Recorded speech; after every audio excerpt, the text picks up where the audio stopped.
What up, guys? Craig, Fergie time. Today, I have a special episode. I have members from the Colorado 4x4 Rescue and Recovery. 3 of these members were actually members that came and helped me out during a rollover. So that's how I first met them and how I learned about what Colorado 4x4 Rescue Recovery was. And like, subscribe, all that good stuff. And appreciate you guys.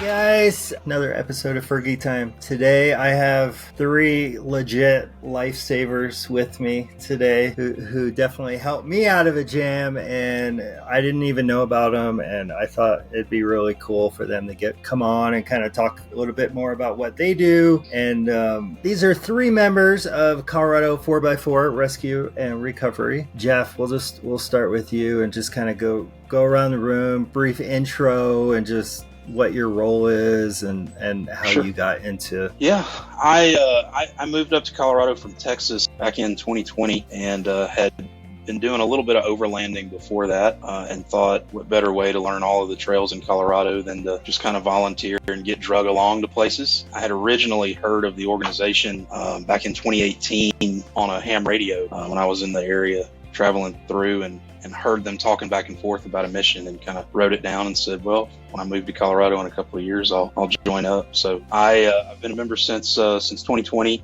Was the director of dispatch for a couple of years and then was the president last year. And now I'm just a regular member again. So Kimmy? I am our public information officer. I've had this position for the last 2 years, and I've been with 4x4 Rescue and Recovery for 3.5-ish years. I bought my Jeep during COVID, and I'm an EMT by background, so figured it was the perfect niche, and then I moved to Florida for 2 years. Now we're back and actually using it for what it's meant to be used for. So my name is Evan. I've been a member of the organization for probably almost 4.5 years now, so joined just a little bit before Kimmy.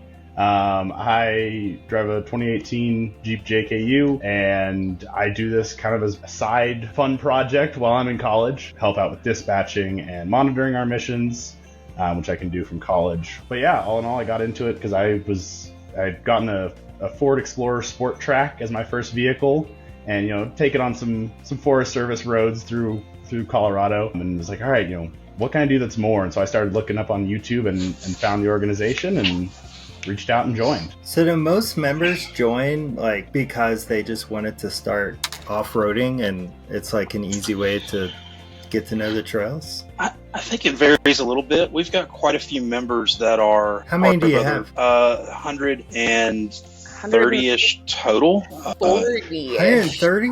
Yeah. Active members, probably 88. closer, I think 88 is what we have for 2024. A lot of those are, part of other search and rescue organizations or ski patrol, that type of thing. And they got into off-roading and figured they could apply some of those skills here. And then we have some members that, kind of like Evan, started getting into off-roading a little bit and then came across us and figured it'd be a good way to volunteer and learn and get some training. Yeah, we've also had a few people who, they'll end up in a sticky situation, we'll go rescue them, and they go, how do I join? And then they join, they learn the skills to not put themselves in that position again, and then they have a great time. One of the things that I really appreciate about the organization, we never roll anybody just solo to go do a recovery, and there's a lot of safety in not huge numbers, but knowing that the people that you're out there with doing these recoveries on these trails are prepared and have that training and kind of have your back in different scenarios and situations.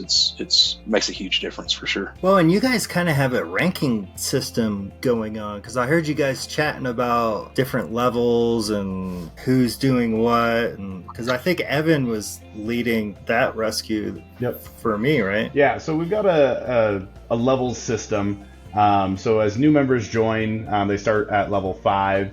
And kind of as you learn more, do more, be a part of more recoveries, you can progress through the levels. So it goes all the way up to level 0, which is if we're on a major incident and we need an incident commander, that's who it is. And that's 1 or 2 people in the whole organization qualify for that. It helps us to, when we're dispatching the calls, to say, okay, yeah, we've got enough experience here because, for a level 2 requirement, you have to have gone on at least 30 missions. And that's, that's quite a few. Are you saying like a certain recovery is a level 2 or? No, so it'd be like if we got a call and we're sending a team out, and people are saying, hey, I'm available, we're gonna look at it and we can say, okay, if we have 4 people that are level 5, probably not gonna send them all because they all as one team because they don't have the experience. But if we have some level 5s, some level 3s, some level 2s, that's a good mix. We've got good experience. They're probably all going to be carrying, enough gear to do what we need them to do. Yeah, we'll send that team. So it just kind of goes back to being safe in the field and making sure we have complete teams. So someone that just happens to go off into the snow a little bit, but is stuck and they can't get back to the road, if they happen to call you, you could send anybody for that, right? Yeah, so we'll only recover if it's really a Forest Service or a BLM road. Okay. There's an occasional exception to that, but if it's something we don't want to, partly because we're all volunteer, we're not wanting to replace a commercial service. If it's something that you can just call a tow truck, we don't want to spend our time and resources to go and do a normal recovery. So our scope starts where a traditional tow company ends. Kimmy, what's the most crazy recovery you've been to? Honestly, it's probably the Wheeler Lake one, right? That one was so scrabbly to get off.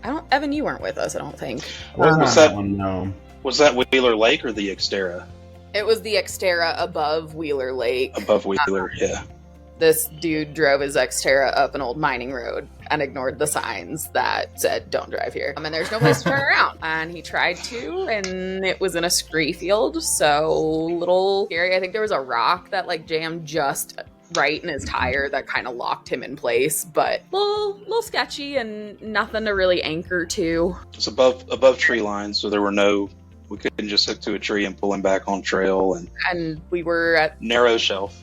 Yeah, narrow shelf. We were at 13,000 feet for 8-ish hours working on that. There's 2 really that kind of stick into my mind. One was earlier last year was the Montezuma Basin. There was a JK that had rolled quite a ways down into a creek river. That one was just very, very technical in how we had to approach that and work with the Forest Service to get permission. The other one, this was a couple of years ago, there was one on Mount Blanca. There was an XJ buggy that had rolled off of Jaws 2 and actually rolled down below the switchback from where Jaws 2 was. That one was technically difficult for a couple of different reasons, but that was also a fatality involved in that one. So that kind of hits as a little extra level of toughness there. Oh my gosh, sure. Yeah. I'd have to say this was a few years back as well. We got a call one night for a Jeep, a JT, a Gladiator. It was fully loaded and it had gone through the river at the bottom of Longwater Gulch. Outside Woodland Park. A team went out and got it most of the way out, but there was a big rock they couldn't get over. So the next morning, a larger team went out to recover it, and I was on that team. While we were out there, we got another call that there was a rollover on Hackett Gulch, so the next trail over. So we were able to get that JT out, and it was fully loaded. It was, I'll call it the overlanding package. It had a topper and water and everything you could ever want, and it was fully hydro-locked. All the electronics were dead, so it took a while to get it out. We got it out, moved over to go to the rollover, and it was a XJ sitting on its roof on, I believe it's Hackett Rock. Massive rock, probably it was 4 car lengths long by 2 car lengths wide. Huge rock sitting on its roof. It was tricky, especially because of the fact it was leaking fuel. So the rock was covered in fuel, so we actually ended up having to call the fire department out, and they brought a brush truck out. And then, it was a tricky one just because of how much it slid down the rock as we were trying to recover it. And then on the way out, one of our team members' Jeeps had a mechanical failure, so we had to tow him out as well. And he ended up sitting at the gas station overnight because he didn't have any doors on his Jeep. So it was a long day. I think 16 hours on trail in total that day. Even though it was not technically challenging, it was long. This. Yeah. Like you volunteer for a 16 just because you want to help people? Like that's why? We've heard a couple different excuses. One is people want to help. We have a fair number of former EMS or military guys, and this is how they can kind of give back. And then there's some that this is a really good way to rationalize their mods and their new toys to their partner. A little easier to explain a new winch if you like need it for something and don't just want it for your Jeep. What's some unexpected challenges? Like you go out there and you're like, oh, this is going to be straightforward, and then it never everything is. Everything just goes out the window. Don't say that. Because I actually dispatched this call, so the guy called in and I answered, got all of his information. It was in Boulder County on there's a mud hole on 550. So a lot of people may know that. And he said, yeah, I'm stuck in the mud hole. I said, okay. I wasn't doing anything that evening. Paged it out, got a couple other members, and I drove down. And we get there, and he's laying on his side in the mud hole of this whole Jeep. And I just look at the guy and I went, did you not think to tell the dispatcher that you were on the side? He goes, oh, I just thought it was understood. And I'm like, no, you said stuck in a mud hole. Has there ever been a time where you went to go rescue a vehicle and you couldn't? We've always gotten them out. Sometimes we may not get them out that night and come back with a different team or a different plan at a later time. But I can't think of any that we left kind of permanently and said we can't. The only times that we've done that and like left it for longer than a couple days in the mountains, when it gets stuck on trail and it's frozen in. And it's drifted and frozen in, and you have to wait until the snow thaws. And we've stayed in contact with the owners throughout the winter and like, all right, hey, okay, we're watching the weather. We think it's warm enough to go out. Let's go scout it. Let's go try and get it out now. I want to say there's been times too where we'll coordinate with Forest Service on those. And I believe this happened last year, I believe. There was one that they were set to open the trail, and this vehicle was still stuck on it. And so Forest Service delayed the opening, kept the gate closed for a few more days so our team could get out there and recover the vehicle before they opened the trail for the season. You know, part of our mission is making sure that we're able to keep Forest Service roads clean and get vehicles out and help people.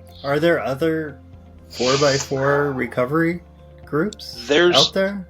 There's, you know, if you've got people in Colorado Jeep Club or something like that on, you know, in the Facebook group, sometimes they'll post, or they just know random people, like, or they random just know teams people. That's right. Nothing organized really in Colorado. There's a couple down in like Ouray, Telluride area because they do it all the time with Black Bear and whatnot, and the sheriff's office coordinates all that and is very entwined in that. There are a couple kind of sister organizations to us in other states. So Nevada and California have a couple teams that operate similarly to us and are also based in the I4WDTA like training realm and very safety focused. And another important piece that we feel is we don't consider ourselves, or we're not, a Jeep club or an off-road club. We're a 501c3 nonprofit, but we're a search and rescue organization. Accreditation with the Colorado Search and Rescue Association. We're the only off-road organization kind of acknowledged by CSAR. And we're listed in the State Emergency Management Resources Portal. So the California fires and how these teams, all these firefighters from Colorado are deploying to California. That's that same portal. They request, I need XYZ resources. And then the various organizations say, cool, I've got 2, I've got 3, we'll send XYZ. So we can also be used in that format in, hey, yep, I can send 2 power wagons and 4 Jeeps and 10 guys. And, we can be activated for the county and state level emergency management scenarios. I used to work when I was going to college. I used to work at Cave of the Winds. We would always have crazy hikers or whoever get stuck up on rocks, and they would have to call a rescue and recovery, and they would come out as a little team and go up and get them. And now that I'm thinking about it, it's probably similar to what you guys are, just a different unit. That's right. So we consider ourselves vehicle-based search and rescue, where a traditional, Forest Service can't get there in their, pickups or their regular 4-wheel drives, or if it's something, and a lot of times they won't do recoveries. They may go in with a regular search and rescue team and just extract the souls, right? The individuals, get them back to shelter and safety, but leave the vehicle behind. Our mission is, get the vehicle, if it's a situation where we're going to have to get the vehicle anyway, a lot of times we'll just deploy in real time, and the SAR team never actually has to, because we take that over. We can also be used, I know this has happened in the past, where a large-scale search. So a lot of county search and rescue teams, they don't have the resources to send 10 vehicles out on the trails searching. I go to school at Western Colorado University. We have a collegiate search and rescue team on our campus, and they run search and rescue for the county. They have 3 vehicles, 2 of which, maybe 3, could go on to some bumpier roads. That doesn't get the scale when there's a large area to search. We can be called in through the state system that, hey, actually, we need 15 Jeeps to go comb this area looking for these people because we don't have the resources. What's the furthest rescue you've done, or the most remote rescue? We've covered almost every county in the state. Really? So I've gone up through Laramie and then came back down and done recoveries near Walden, up by the North Sand Dunes. I've done stuff as far south as Blanca Peak, as far west as Rifle, quite a few around Eagle. Out west on the western slope. We've been all over. So is it usually someone rolls over, they call dispatch, you guys create the plan, and then is it usually like the next day, 2 days? It depends on the complexity and how many people we need. And I mean, our goal is pretty much if there's people that are stuck out with the vehicle and they don't have another way out, then we they're run still those. with the vehicle. They're still with You'd the vehicle. go get it. A lot of missions that we run, there's people with the vehicle. So it'll be a call. We'll dispatch will answer that. We'll page that out, and anywhere from 30 to 45 minutes later, we've got people on the road headed there. Oh, that's awesome. And we ran. Is that what you said? 272 missions last year Wow. with 108,903 miles driven, and that's 11,028 hours of dedicated mission time. So last year, something we'd been hearing both from like the community and membership was, to your point, this is expensive and we want to help, but also this is expensive and gas is pricey and the wear and tear on our vehicles, and you break something. think of like even Steven's Jeep, like, okay, he's gonna go drive to Buny on his 40s, like just that, where if it's farther, maybe he trailers it. And so just adding everything up, the community was like, well, we want to donate, but like, what does it go to? People, as they've heard that it's going back towards our members, are a fan of that. Members like this, and Jeff knows more of the exact details about the mileage reimbursement program because he built it. Through donations and then through some grants, we've been able to institute a program in the last year. Something funny that happened while you were rescuing something. Usually the funny little comments from the team. Because we cover the whole state and we have such a large membership, it's kind of rare that you get to work with the same people all the time, with the exception of like the Fort Collins pocket. There's 5 or 6 people who live in Fort Collins, so they always kind of run up there. Same thing with the Springs.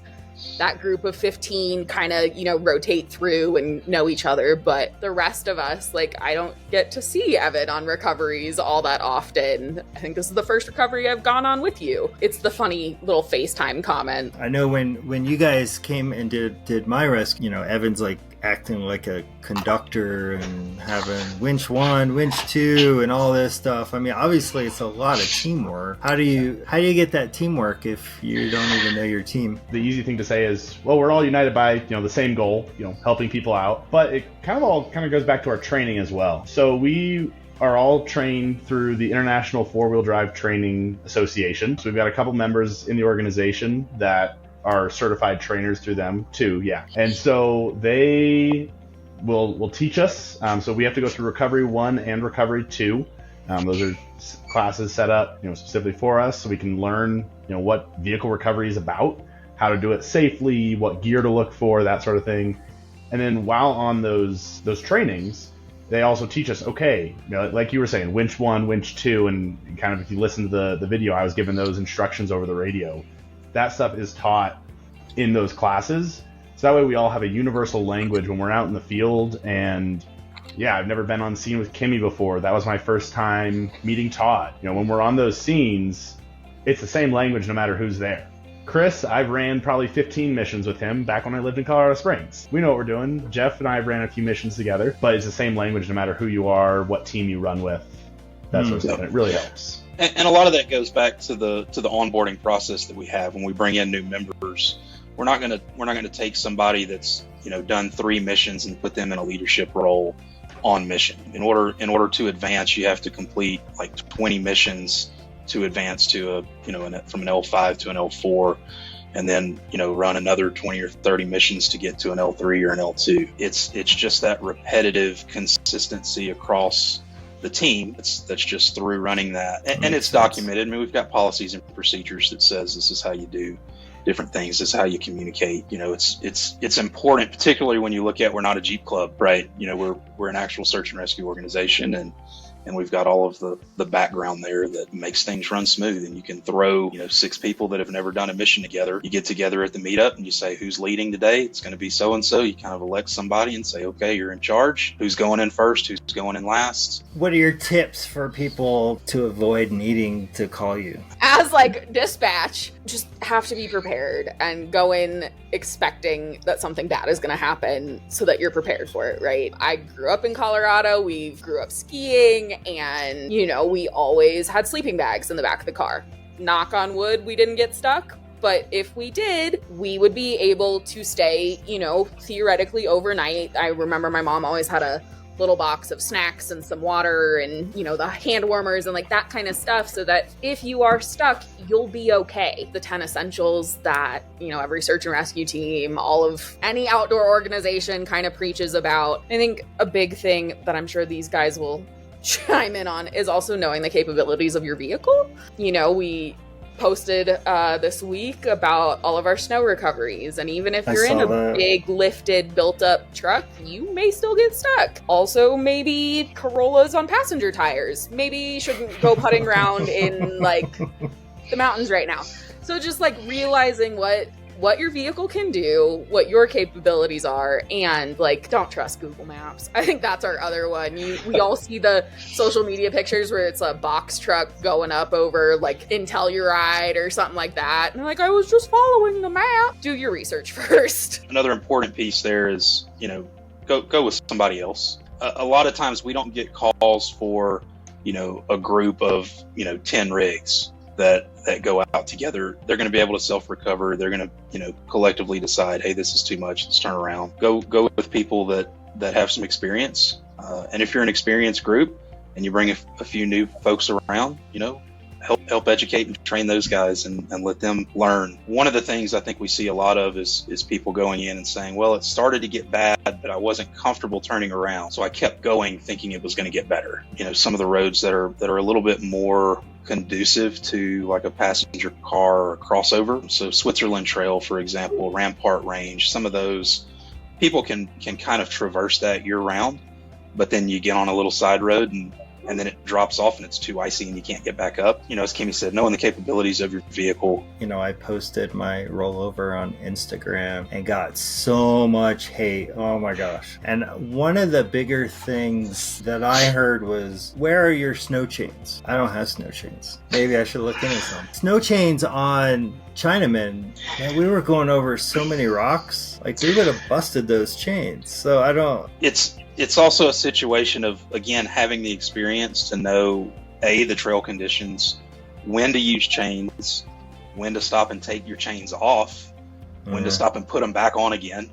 Sometimes it's just looking at, nobody likes putting chains on and taking them off. I mean, it's horrible. But sometimes you say, okay, this section of trail, we're going to need chains because it's going to be slick. The snow's packed down or it's icy and we're not going to be able to get down safely or back up safely without chains. But then the next section is going to be rocky. Chains aren't very good on rocks. They get caught. You break a chain, you take out ABS line, you take out a brake line. And so knowing when to use the tools that you have at your disposal. Again, a lot of that just kind of comes with experience. And chains definitely have their place, and they also don't have their place. We require them during winter recoveries. If you're going on a recovery, you will have 2 sets of chains in your vehicle. Whether you use them or not, depends on when you get on trail. But so we require 2 sets of chains. 2 sets of chains. Just in front case and rear. you bust one. Oh, okay. Yeah, front and rear. So I had 2 pairs, I should say. 2 pairs of chains. Oh, okay. I'm like 8 sets of chains. That's a lot. We tell our team members, check them out ahead of time. Put them on in your driveway. Put them on, and then put your Jeep to max flex and crank the wheel and see if they hit somewhere. And then at the same time, I was on a recovery a week before yours with it was a Mazda. That whole recovery, no chains needed. We were on an icy area, but it was a light enough vehicle. We were able to move it, no problems. And then we get to the last hill, we needed chains. And so one vehicle put on a pair of chains was able to tow that Mazda out the rest of the way. But the rest of us who weren't towing something, we didn't need chains. And so it kind of all depends on, like we're saying, trail conditions, as well as whether or not it's required. Obviously, we all put on chains for your recovery just because, on the chance we'd have to tow you out or would have to, anchor ourselves somewhere. Chains will help with that, but they're not always necessary. So what's the one essential recovery gear? Traction boards. That's always my go-to. I would say... And you should keep them in your room. That's right where they go, right? But I would say a vast majority... That's the broken pair. The good pair's in the Jeep. The vast majority of simpler recoveries, I have one tire off the road, or I'm on a bit of ice, or I framed out, for the most part can be resolved with a set of traction boards. It might take you a while if you only have one set. We have a member who has 12 pairs, 14 pairs that he keeps on his power wagon. He's got like higher than that now. To be fair, he does tow his big camper with the power wagon in the middle of winter out into he can build himself a traction board road. A lot of times on dispatch, we'll get a call that comes in. We're able to say, well, have you taken your floor mats out and put them underneath your tires? Oh, I did that and it worked. And traction boards are kind of just the next step up from that. Airing down. We get people that call in and they're stuck in the snow and we'll talk to them. We'll say, hey, we'll work on putting together a team, but have you tried to air your tires down a little bit, increase some contact patch, take your floor mats out, throw some sticks underneath, and a lot of times those kind of resolve themselves. A winch is pretty indispensable. There's a lot of areas that a winch, unless you have something to tie it to, it's not going to do any good. A high lift jack is another good tool. You can do a whole lot with a high lift jack. A shovel and traction boards. All right, some quick fire questions. Snatch straps or winches? Winches. I prefer a static recovery. Generally is going to be a little bit safer. You're not going to rip anything off. You're not going to build up a lot of tension in those snatch straps. A lot more control. If you're using a winch, it's a lot more control. We're recovering people. They're usually the ones operating their own vehicle. It allows us to go slower, and we can stop if we need to. Whereas if you're using a snatch strap, a lot of times what you'll see people is they'll just floor it and spin the tires, and then you risk running into the back of somebody or hitting something. And so winches, in my experience, are just a lot more controlled. I've been seeing a lot more fails in my feed, and there's two that come to mind that I saw. One was, I think it was strapped around the back axle or something, and they pulled it out and the whole back axle came off. And then there was another one where it was like a newer car or something, and they put something on the front. The guy went way too fast and it pulled off the whole front of the vehicle. You guys see those and you're just oh my god. We've seen them on newer vehicles. I'll start there with that. People put the little hook in the front and clip to that. That's where it was. Yeah, that's not a recovery point. That is loading it on the tow truck on flat ground or tying it down on the auto hauler. It's not a recovery point. It's not rated for those 4 tires deep in mud. There's a lot more mire factor is what it's called. A lot more mire factor on that vehicle than if it's just sitting on flat ground. So in those kind of scenarios, we have what are called cluster hooks. If it doesn't have any other recovery points, we can go underneath, find the frame, and hook to a spot on the frame. They're used tow trucks a lot. We'll have cluster hooks. And those you never really want to use a kinetic anything with because they might fall out. They're called can openers. They can, open your frame up like a can. So we're pretty careful there. And then that's another thing we learn in our training is you never connect to suspension components. Because like you said, that axle can just be ripped right out, and then now your vehicle's stuck and you're missing an axle. Yeah, absolutely. Never hook to a tow ball or a regular never hook to a tow ball. Don't hook to suspension. Don't hook to the flimsy hook in your grill. Try to minimize the force required before you're doing any pulling. So we mentioned traction boards, we mentioned the high lift jack. If you're mired down and have all 4 tires that are kind of sucked in, you can jack those tires up and throw some rocks or traction boards underneath. And sometimes you can drive out and don't even need to use a winch. Minimizing the forces that are going to be applied to that vehicle is important. All the Jeeps have a lot of Jeeps will have the fancy bumper with the recovery points on them. How did they mount that bumper? Did they mount it with, just the cheap zinc hardware they found at the hardware store because the bolts that came with it weren't big enough? And so they went to the hardware store and got the cheap stuff, and it's now completely rusted, and you pull on that, it's going to break off. Or are they mounted with, the grade 8 hardware that they should be mounted with that'll, withstand that pulling force? Snow recoveries or mud recoveries? Snow. Snow melts. Mud doesn't. I grew up in South Louisiana. And I've spent enough time around mud, driving Z71s off into rice fields. I can't stand mud. I hate it. I hate having to wash it out. I hate having to crawl underneath 6 months later and having a bunch of mud and dirt fall down in your eyes. It's awful. I'd take snow any day. Solo or team? Team. We always run with at least 2, usually 3 or 4, depending on what the recovery is. But too much can go wrong. And we're not out there doing it recreationally. We need to make sure that, if we're going to send somebody into the field, they've got somebody there. Something happens, they can call, we can reach out, they can get a monitor, we can get a backup team. It's just not worth not having somebody come home. Jeep, Toyota, or other? Before I bought my Jeep, I had 2 Chevy Silverados that I had lifted, put big tires on, and I used them in the org. And I always swore I would never get a Jeep. And then I started having some engine troubles in my last Silverado and went, all right, I need to shop for a good vehicle before I go to college and end up, 4 hours away from family with a dud vehicle, right? And so I started looking and went, wow, I'm only looking at Jeeps. I don't know how that happened. I ended up with a Jeep. But I think the vehicle type doesn't matter as long as it suits your needs and you're safe with. We've got people in our organization that we have a diesel swapped Land Cruiser. We have Jeeps, Toyota Tacomas, Chevy Colorados. I was going to ask, do you know, out of your 100-some members, what each one drives? Do you have that? There's a lot of Toyotas. There's some old Land Cruisers. There's new Power Broncos. Wagons, Broncos. Yeah, but we got 7 or 8 Broncos now. More than that. We're starting to get more diversity, especially as all the Bronco modifications are coming to market. Yeah. So people can build them up a little bit easier. We're seeing more of the built-out Broncos, the Gladiators. We have a very small handful of Gladiators. If your life had a theme song, what song would it be? Okay. I'm gonna say Baby Driver, and Kimmy's gonna laugh at that because she kind of treats me like a little brother. I'm the youngest ever member in the org. Are you?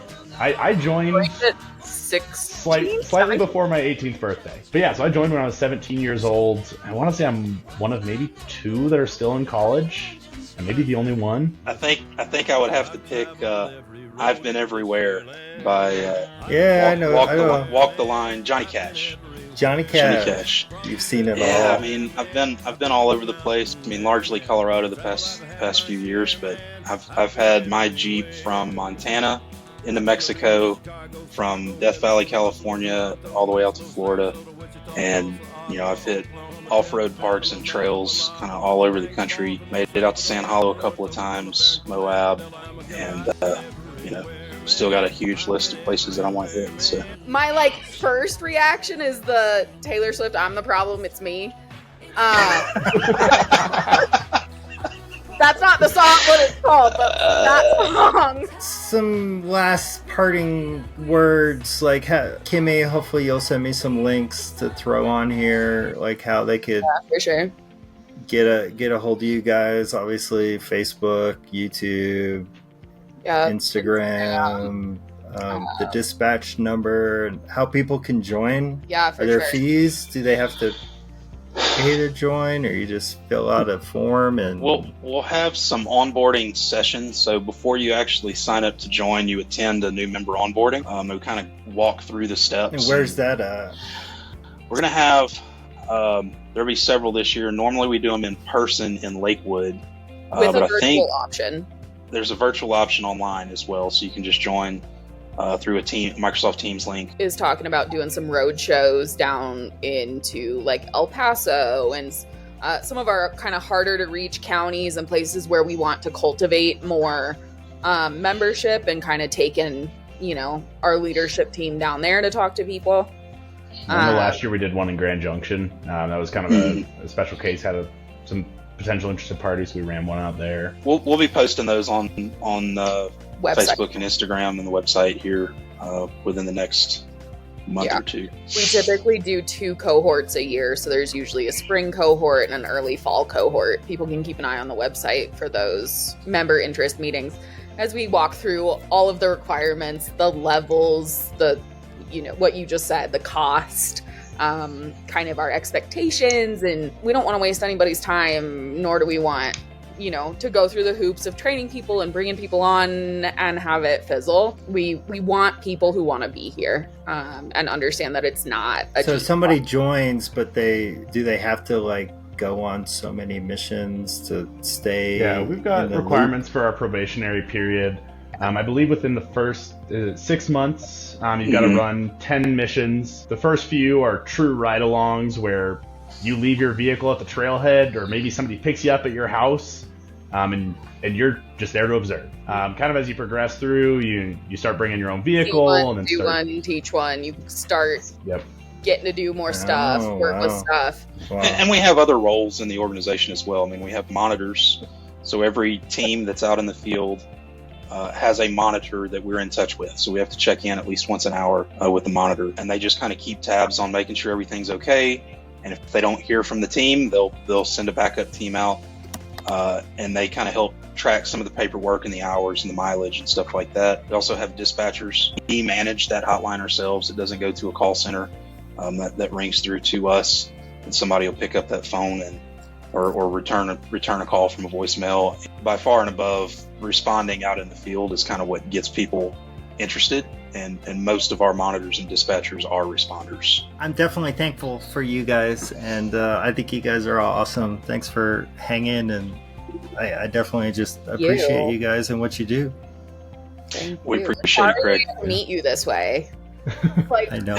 What I tell everybody is respectfully, we don't really want to see you again. All right, guys, that was fun. Definitely reach out to Colorado 4x4 Rescue and Recovery if you're in Colorado and you want to help out. I love what they do. Obviously, not just because they help me out, but they're just all awesome people. They work awesome as a team, and I'll throw a link into the actual recovery that they did for my Jeep. Like, subscribe, all that good stuff. Appreciate you guys.